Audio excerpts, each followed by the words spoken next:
going on, everybody out there? This is Popular Stranger, and we are back at you again today for another Madden 16 player card review. Today we're going over the legendary Marshall Faulk. This card is a 96 overall with long pass and speed run styles. Let's take a look at his stats. He is 5'10" with 96 acceleration, 98 elusiveness, 82 trucking, 94 carry, 94 speed, 98 agility, 93 ball carrier vision, and 97 juke moves. Some of the other stats include the 68 strength, the 98 agility. We mentioned the speed, the acceleration. He has 90 awareness, 91 catching, 94 carry, 84 jumping, 85 kick return, 82 trucking, 98 elusiveness, 93 ball carrier vision, 85 stiff arm, 95 spin move, 97 juke move. I think somewhere I may have missed his route running stats. We'll go check that out. Nope, they're a little further down.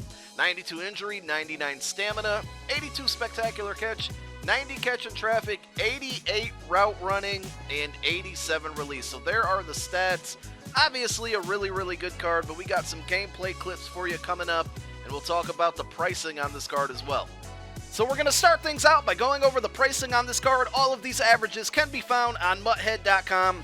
On the Xbox 360, you can get them for about $205K, Xbox One, $121K, PlayStation 3, $202K, and the PlayStation 4, $125K. They also rate him as an 86 overall power running back, 99 overall receiving, 75 goal line, 62 pass protection, and 97 overall elusive back. If we move over to MUTrank.com, they have him as the 10th overall every down back, the 4th overall speed back, and the number 1 overall receiving back. So basically this card at this point in MUT is a top 10 running back in the game. And I was absolutely shocked when I looked up the pricing on this card. I've had this card for a month or two now, and when I first got it, I think I got him for a little under 200K, and I really did think that that was a bargain, I'm not gonna lie, but seeing these prices, it just absolutely shocks me. If you have the coin to get this, and you need a running back, this is the card that you want. I know he's typically kind of just a receiving slash speed back, but honestly, and I've talked to other people about this card before, he breaks so many tackles. It's really amazing. I didn't expect it when I picked up this card. The scheme that I like to run, often is just getting my guys out in space, whether it be in the passing game or inside zones, trying to break it to the outside. So I didn't expect him to be breaking a ton of tackles, but, he really does, and it's a very underrated trait of this card. So if you're looking for somebody, a new running back, and you're thinking, well, this Faulk looks good, but can he break tackles?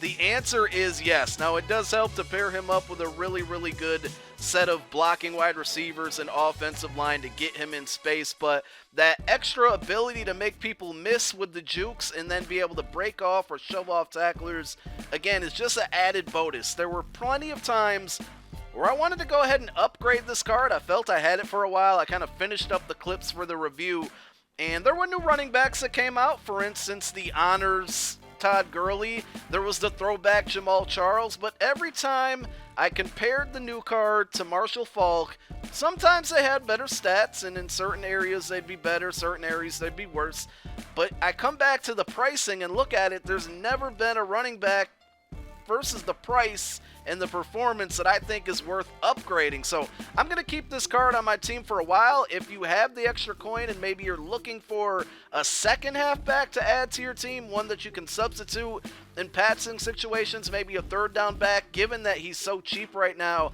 I think you should go out and get this card because, again, he's just so versatile. I can't say it enough.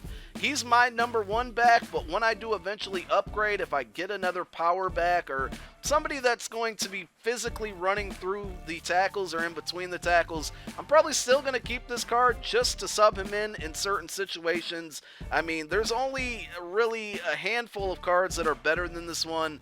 And again, just justifying the price, most of those are like 500K and up, some are going for $1 million, and this card is basically 120K and probably dropping even more.